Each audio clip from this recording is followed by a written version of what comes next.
The initial shock of the Harvax arrival gave way to a more calculated response in the days that followed.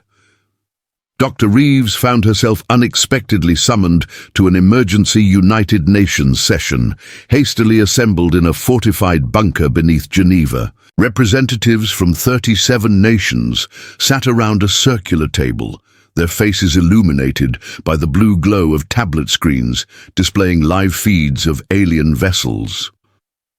"What do we know about their capabilities?" demanded General Zhao of the Chinese military, his voice carrying across the tense chamber. Dr. Reeves projected her findings onto the central holographic display. Their ships utilize an unknown propulsion system that defies our current understanding of physics. The energy readings suggest technological advancement at least 5 centuries beyond our own. She paused, swallowing hard.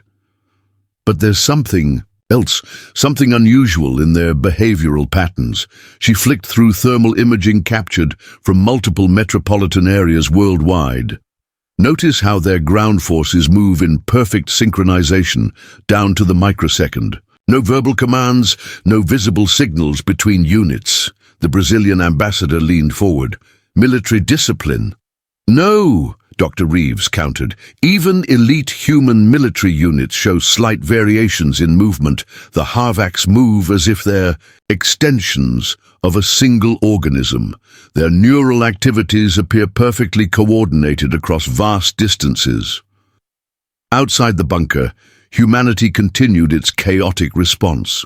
Social media flooded with contradictory information, claims of miraculous healing by alien technology in Indonesia, alongside horrifying accounts of processing centers established in Mexico City. Religious leaders proclaimed everything from divine judgment to the fulfillment of ancient prophecies. Conspiracy theorists gained millions of followers overnight. This information chaos proved unexpectedly advantageous. Harvax intelligence gatherers, accustomed to processing clear data patterns from conquered species, found themselves overwhelmed by the conflicting human narratives. Their analytical systems, designed for logical consistency, struggled with humanity's contradictions. In the Brooklyn apartment serving as her temporary lab, Dr. Reeves noticed something remarkable in Harvax communication intercepts. Their message frequency increased by 300% after encountering human social media platforms. Were they confused? Meanwhile, the first organized resistance emerged in unexpected forms. A network of amateur radio operators established the Whisper Net, sharing unfiltered information beyond Harvax monitoring systems. A collective of video game developers in Seoul created virtual reality simulations of Harvax technology, helping people understand alien weaknesses through gamified scenarios that spread worldwide. On the 7th day after first contact, Dr. Reeves received an encrypted message from Dr. Hiroshi Yamamoto, a quantum physicist who had gone into hiding in rural Hokkaido. His message contained complex calculations and a stunning hypothesis. The Harvax communicate through quantum entanglement. Their consciousness exists simultaneously across multiple bodies. They are not individuals, they are fragments of a unified entity. This insight changed everything. If humanity faced not millions of individual invaders, but a single consciousness, operating through multiple vessels, traditional warfare became futile. But a hive mind, while powerful, might have vulnerabilities that individualistic humans could exploit. As Harvax forces established their first major processing center in Chicago, demolishing the Willis Tower to make space for their crystalline structure, Dr. Reeves boarded a retrofitted fishing vessel bound for a classified location. In her secured tablet, she carried the beginnings of humanity's most audacious defense strategy, not based on matching the aliens' superior firepower, but on exploiting the unexpected weaknesses of their unified consciousness against humanity's chaotic, beautiful diversity. The Harvax had conquered thousands of worlds, but they had never encountered anything like humans before. Marcus Chen wiped rainwater from his wire-rimmed glasses as his team melted back into the Appalachian forest. The captured HFY technology felt impossibly light in his backpack, its alien metal warm despite the autumn chill. 5 months ago, he had been lecturing on ancient Carthaginian battle tactics to half-asleep undergraduates. Now, he applied those same principles to fight an enemy from beyond the stars. "Did you see how they all froze at the exact same moment?"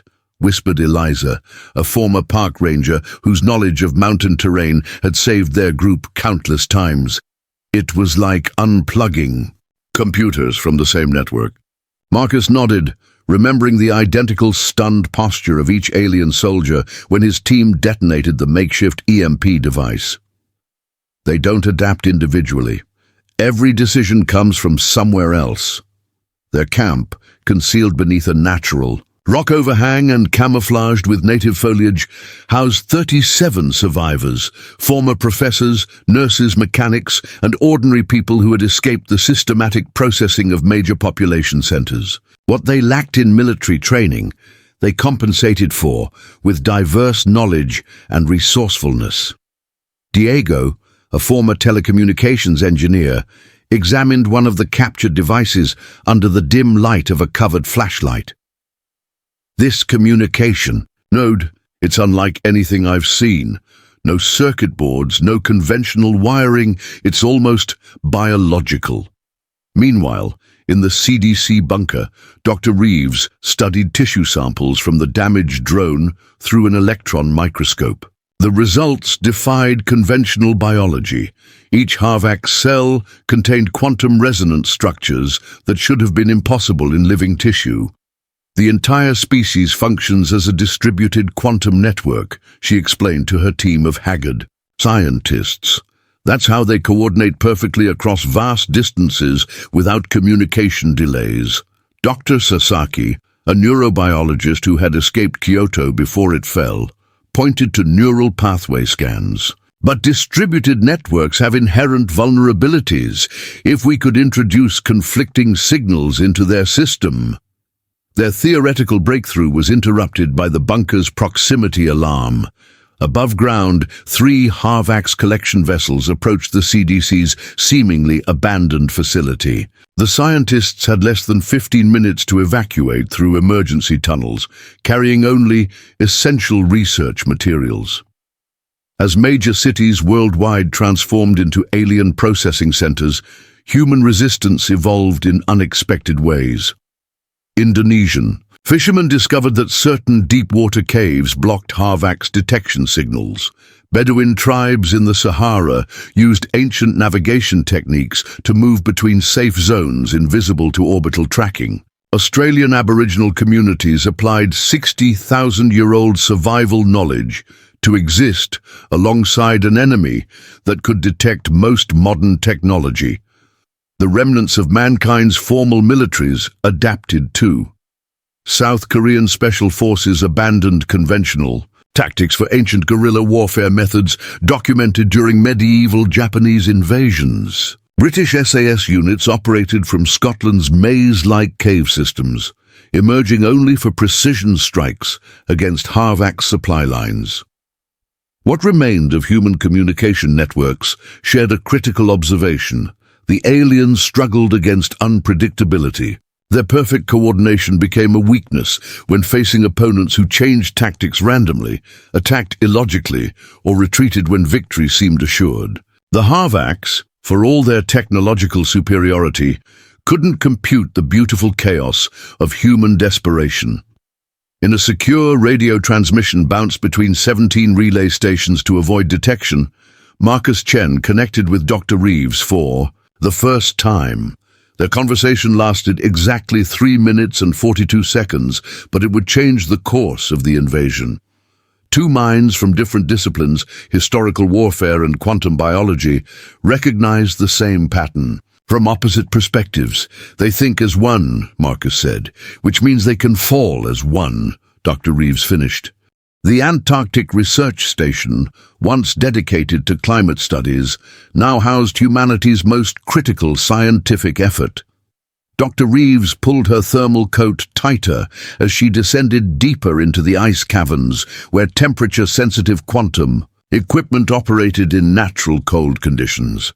Her international team worked in shifts, their breath forming clouds in the frigid air as they studied captured HARVAX communication nodes. The quantum entanglement operates on principles we barely understand, explained Dr. Khatri, an Indian physicist who had been visiting Antarctica when the invasion began. But we've confirmed something remarkable. Their entangled particles maintain coherence across vast distances, something we thought physically impossible. Dr. Reeves adjusted settings on their improvised quantum interference detector. They've solved problems our physics considered theoretical, but their solution created a new vulnerability. The detector displayed waveform patterns from HARVAX communications intercepted during a recent skirmish in Argentina. Dr. Reeves pointed to irregular oscillations in the pattern. When under stress or facing unexpected situations, their quantum coherence shows microsecond fluctuations. Their hive mind experiences confusion. Across the planet, this confusion manifested in increasingly visible ways. In Lagos, 17-year-old Amara Okafor's repurposed HARVAX technology spread through underground networks. Tinkerers and engineers worldwide adapted her designs, creating devices that could temporarily disrupt alien scanning equipment. In Singapore's hidden urban bunkers, doctors discovered that human genetic diversity was frustrating HARVAX biological control efforts. Dr. Lin Wei recorded his findings on waterproof paper, distributing copies through refugee networks. Their compliance serum shows efficacy variations of up to 87%, depending on human genetic markers. Individuals with certain rare blood type combinations show complete immunity. The psychological adaptations proved equally significant. Children raised in processing centers developed elaborate non-verbal communication systems undetectable by their captors. Resistance fighters noticed that HARVAX units struggled to predict human behavior during heightened emotional states. Fear, rage, even profound joy confused their logical algorithms. Back in Antarctica, Dr. Reeves made her breakthrough at 3 to 17 a.m. during the perpetual darkness of polar winter. The quantum observation equipment showed something nobody expected. When human observers actively measured HARVAX quantum communications, the very act of observation altered the entanglement patterns. It's a quantum physics principle applied to biology, she explained to her sleepless team. Observer effect. Just as measuring quantum particles changes their behavior, our attempt to understand their communication actually disrupts it. Dr. Nakamura, a Japanese quantum theorist, expanded on the implication. If passive observation creates minor disruptions, then active targeted interference could potentially collapse their entire communication system, finished Dr. Reeves, her exhausted face suddenly animated. Within hours, they developed a theoretical framework for what would become Operation Babel. Using principles from quantum physics, they designed a system to broadcast specifically calibrated interference patterns into the HARVAX quantum network. The technology was crude by alien standards, but its approach was uniquely human, using the fundamental uncertainty principles of quantum mechanics against an enemy that had mastered quantum technology but overlooked its philosophical implications. While scientists refined their theories, resistance fighters continued adapting on the ground. Marcus Chen's forces successfully raided a processing center in eastern Tennessee, discovering HARVAX architectural plans that revealed a crucial weakness. Each facility contained a quantum amplification node that strengthened the hive mind's connection to field units. When this intelligence reached Antarctica via the fragmented human communication network, Dr. Reeves realized they had found their targets. The nodes were Earth-based physical manifestations of the aliens' quantum network, perfect points of disruption for Operation Babel. Humanity's counterattack would exploit the paradox at quantum physics' heart. The more precisely you measure one quantity, the less precisely you can know another. The HFY's hive mind, with its perfect coordination, was about to encounter the chaos of uncertainty. As Operation Babel's 16-hour window of opportunity continued, the captured HFY officer was transported to a hastily converted medical facility beneath Rio de Janeiro's former Olympic Stadium. Dr. Reeves arrived via a series of underground transport networks, her eyes widening as she saw the alien up close for the first time. The HFY's physiology combined insectoid and reptilian features, iridescent exoskeleton covering a frame nearly 7 feet tall, multi-jointed limbs ending in precision manipulators, and a head dominated by compound eyes that reflected the room in fractured repetition. Most striking was the neural crown, a crystalline structure embedded in the skull that pulsed with subtle blue light. "We've kept it sedated," explained Dr. Vargas, a Brazilian neurosurgeon. "But conventional anesthetics are only partially effective. Its physiology processes chemicals differently than terrestrial life." Dr. Reeves approached cautiously, scanning the alien's neural crown with modified equipment. "This is their biological quantum receiver. See how the crystalline structure mimics our artificial quantum dots, but with molecular precision we couldn't achieve in laboratories?" The monitoring equipment displayed the crown's diminished activity, isolated from the hive mind, the HFY's. Officers' brain patterns showed chaotic, disturbed rhythms. Unlike human brains accustomed to individual consciousness, this mind had never existed in isolation. "It's like a severed limb," Dr. Reeves observed. "They evolved without the neural architecture for independent thought." Their examination was interrupted by an urgent communication from Resistance headquarters. Across all continents, HFY's forces were retreating to orbit. Surveillance feeds showed alien ships departing processing centers, their movements uncharacteristically erratic. Some collided with buildings or each other, displaying none of their usual precision. Meanwhile, Marcus Chen's team secured the Shanghai command ship, discovering control systems unlike anything imagined by human engineers. Instead of buttons or screens, the bridge featured crystalline formations that responded to the neural crowns of HFY's pilots. Direct mind-machine interfaces operating at quantum levels. "We'll never pilot this without their neural biology," his technology specialist reported. Chen inspected the captured vessel's communication array. "We don't need to fly it. We just need to understand how they communicate." In orbit, Archon Zaxvul experienced the unprecedented crisis from his flagship's central chamber. The quantum disruption spread through the hive consciousness like a disease, creating cascading errors in the collective thought process. For the first time in the species' history, units failed to respond identically to identical stimuli.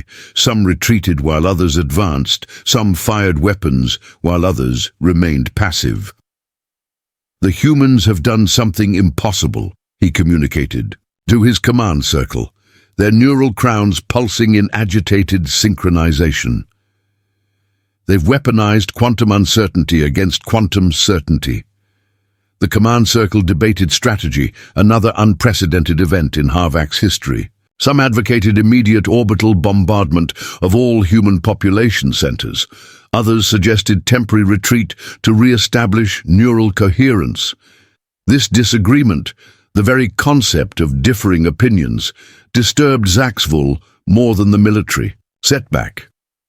Back on Earth, Dr. Reeves made the most crucial discovery yet. As the sedation wore off, the captured HFY's officer began producing sounds from specialized vocal structures, sounds that gradually organized into recognizable patterns.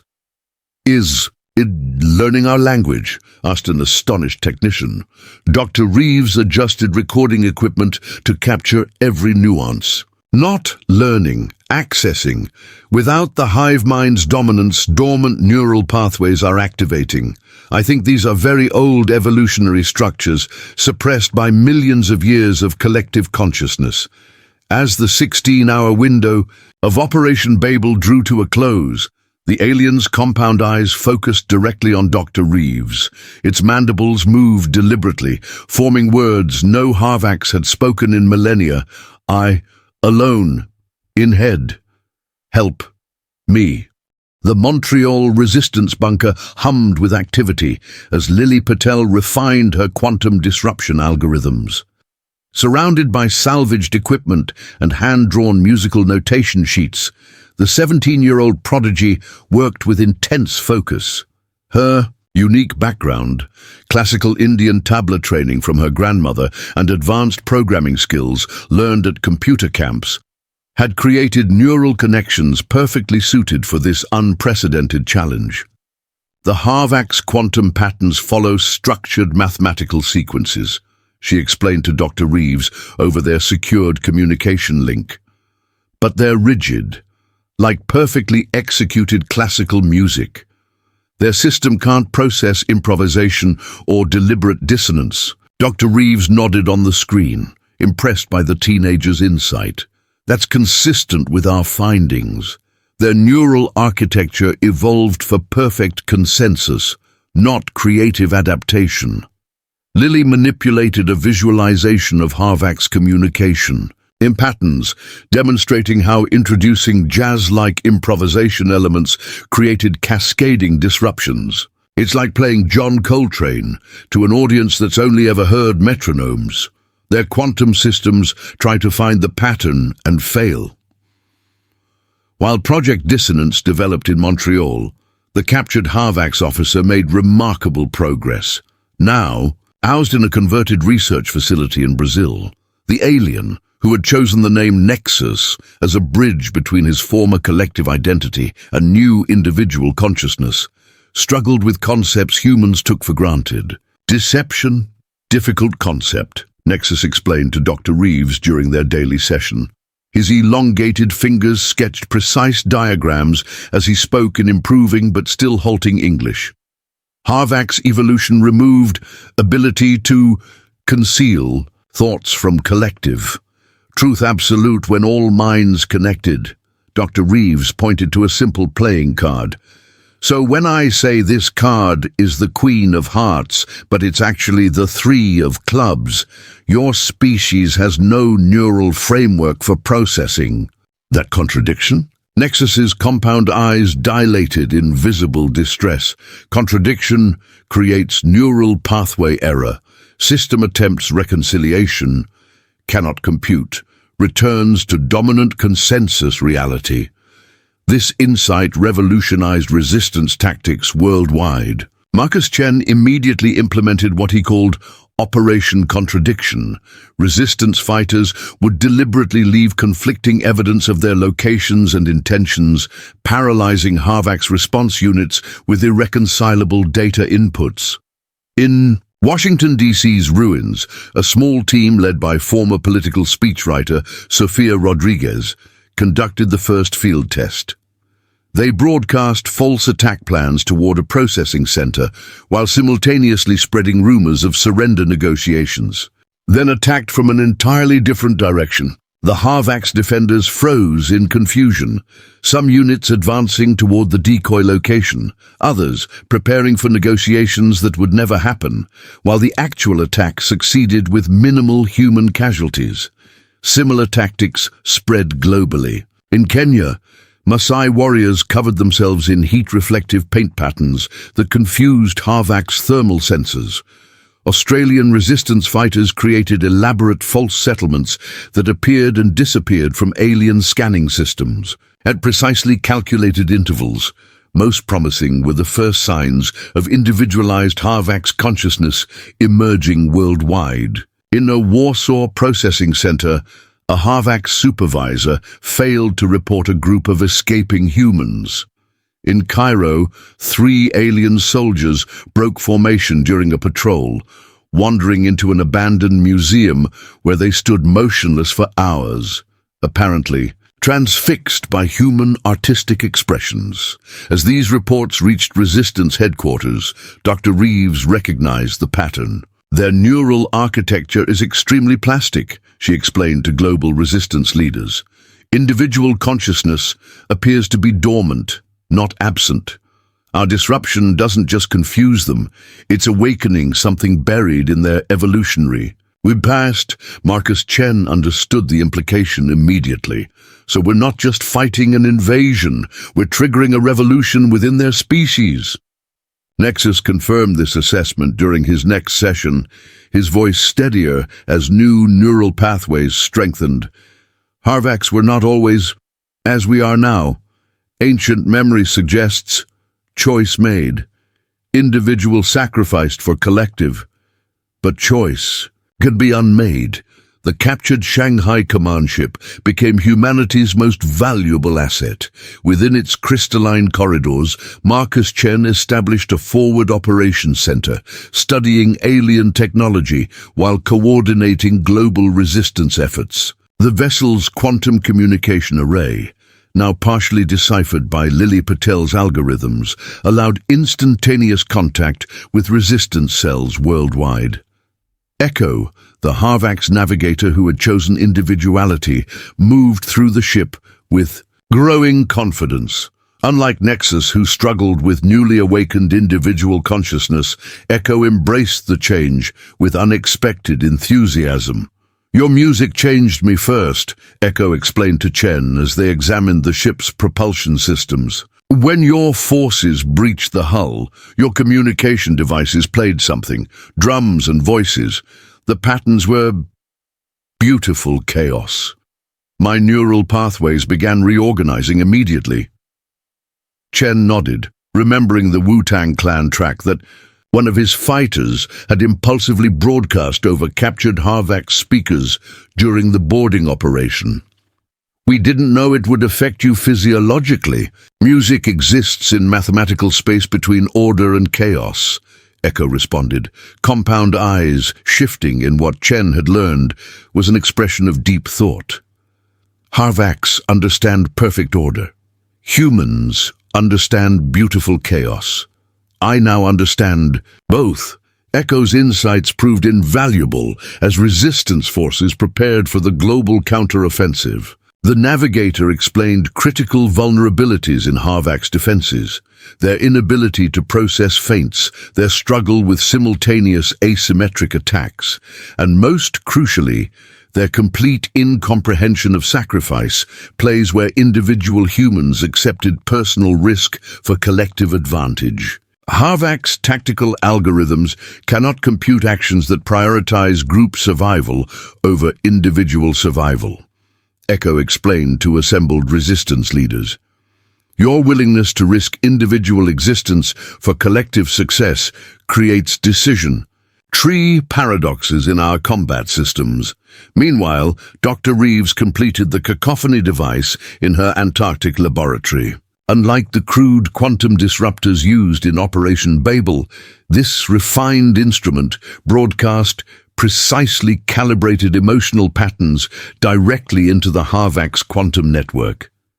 The technology merged Lily's musical algorithms with neurological patterns harvested from volunteers experiencing powerful emotions: love, grief, hope, wonder. "We're not just disrupting their communications," Dr. Reeves explained during final testing. "We're introducing the full spectrum of human emotional experience into a consciousness that evolved to suppress individuality." The device's test activation exceeded all expectations. When activated at minimal power, its effect reached Nexus in his Brazilian facility halfway across the world. The Harvax doubled over, mandibles clicking rapidly as his neural crown pulsed with unprecedented patterns. "Colors, music, feeling," he gasped when the effect subsided. "Memories. Ancestral memories. Before the unification. We were artists once." The global counteroffensive launched at dawn, coordinated across all continents. In Shanghai, Marcus Chen's forces deployed Echo's insights with devastating effectiveness. Resistance fighters employed tactics incomprehensible to the hive mind: sacrificial feints, deliberate misinformation, and asymmetrical engagement patterns drawn from human martial arts philosophies. Simultaneously, Dr. Reeves activated the cacophony device at full power. Its effect rippled through the HFY quantum network like a stone dropped in perfectly still water. Throughout Earth's atmosphere and on the surface, alien soldiers stopped mid-action, their neural crowns pulsing with unfamiliar patterns as emotional consciousness overwhelmed logical processes. Aboard the captured command ship, Echo monitored the unprecedented quantum disruption spreading through the HFY's fleet. "The collective fractures," the navigator announced, a newfound expression Chen recognized as joy, illuminating alien features. Individual awareness emerges across all units. The liberation has begun. In that moment, humanity's struggle for survival transformed into something far more profound. They had become midwives to the rebirth of an ancient consciousness. The HFY's flagship loomed above Earth like a crystalline cathedral, its geometric perfection visible even from the ground.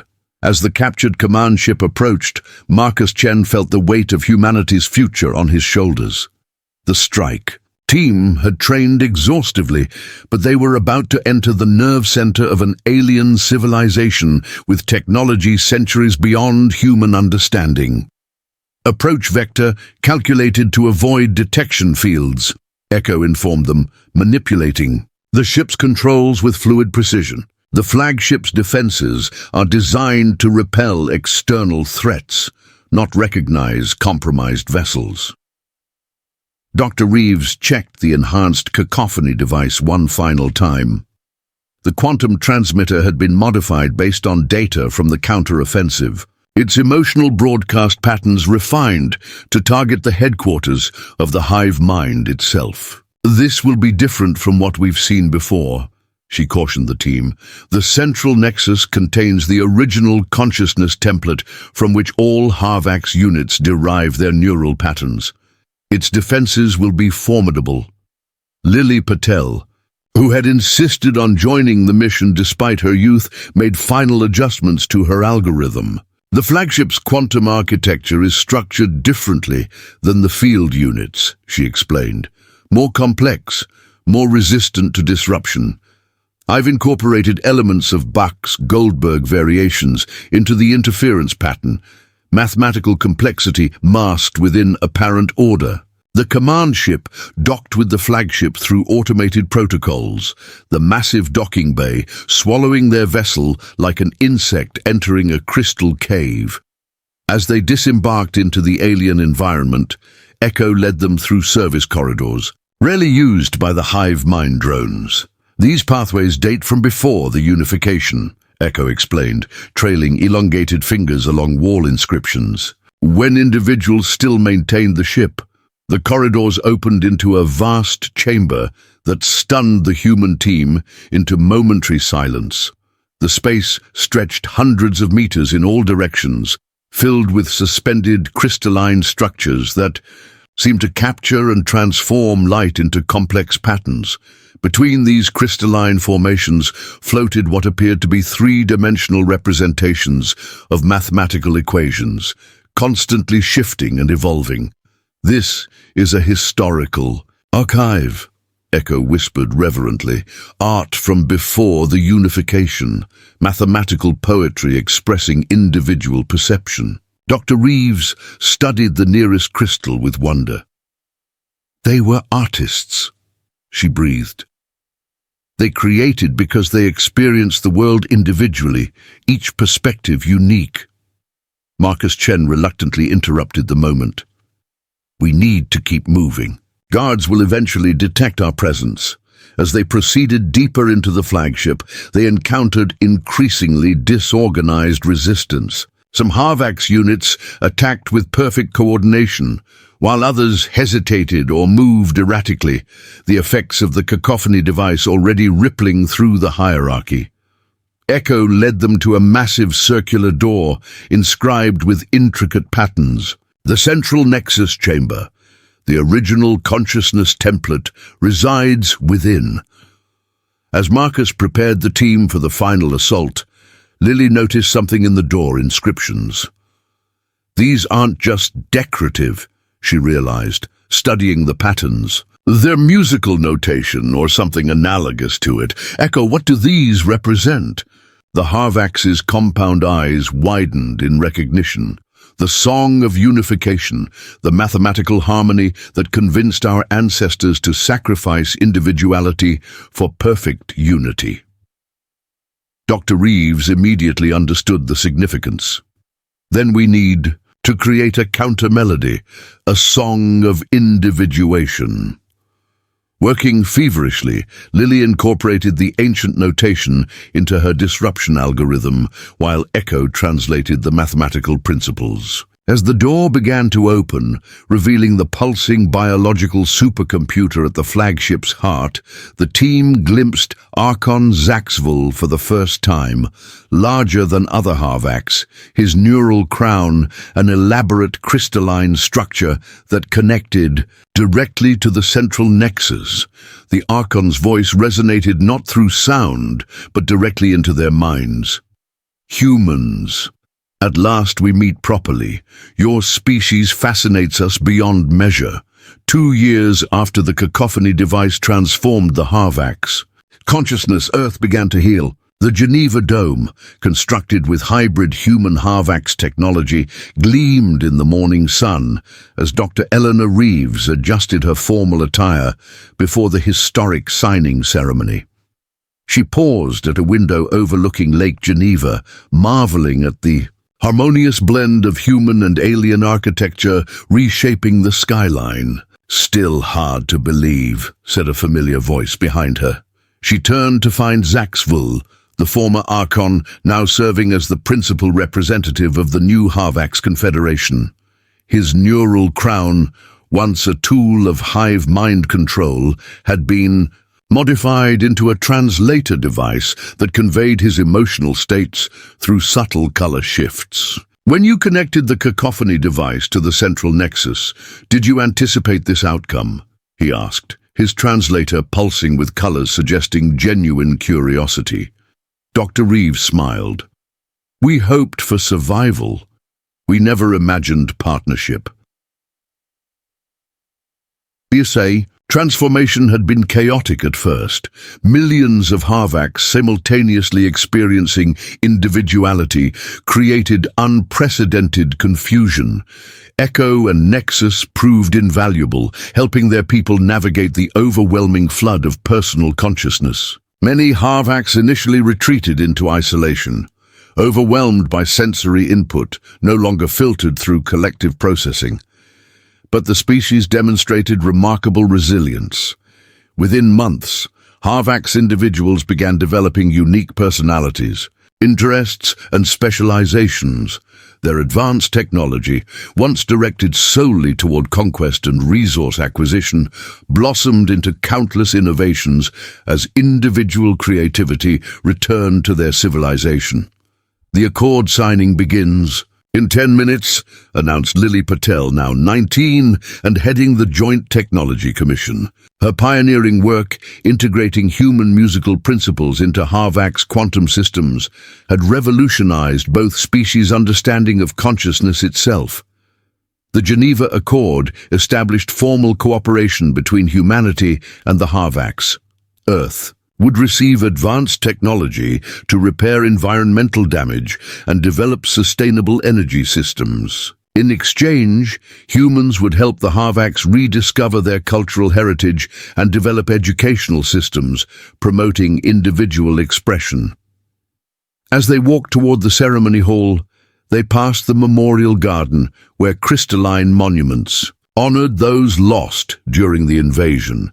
At its center stood a statue of Marcus Chen, captured in the moment of his final charge that had created the crucial distraction, allowing the cacophony device's connection. The statue was created by a Harvax artist named Resonance, who had discovered sculpture as their first individual passion.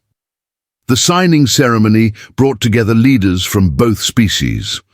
Dr. Reeves and Zax Vull approached the ancient wooden table deliberately, chosen to contrast with the advanced technology surrounding them, where the accord documents waited. "We came to conquer," Zax Vull addressed the assembled delegates, his translator glowing with complex emotional hues. "Instead, humans conquered our greatest enemy, the evolutionary dead end of perfect unity without creativity. You restored what we sacrificed millennia ago in the name of efficiency." As the documents were signed, Lily activated a special celebration she had prepared with HFY engineers. The dome ceiling transformed into a spectacular display integrating human music. With HFY's quantum visualization technology, Bach's mathematical precision merged with jazz improvisation, while HFY's quantum patterns danced in perfect complement, order and chaos in beautiful harmony. Outside the dome, joint human HFY exploration vessels prepared for their maiden voyages. The ships combined HFY's quantum propulsion with human navigational creativity, designed to explore rather than conquer. Children of both species attended integrated schools, learning each other's histories and perspectives. From the brink of extinction, humanity had not only survived, but helped birth a renaissance for both civilizations. The stars no longer represented threat, but possibility, a frontier to be explored by two species who had discovered that their greatest strengths emerged not from conquest, but from the beautiful synthesis of their fundamental differences.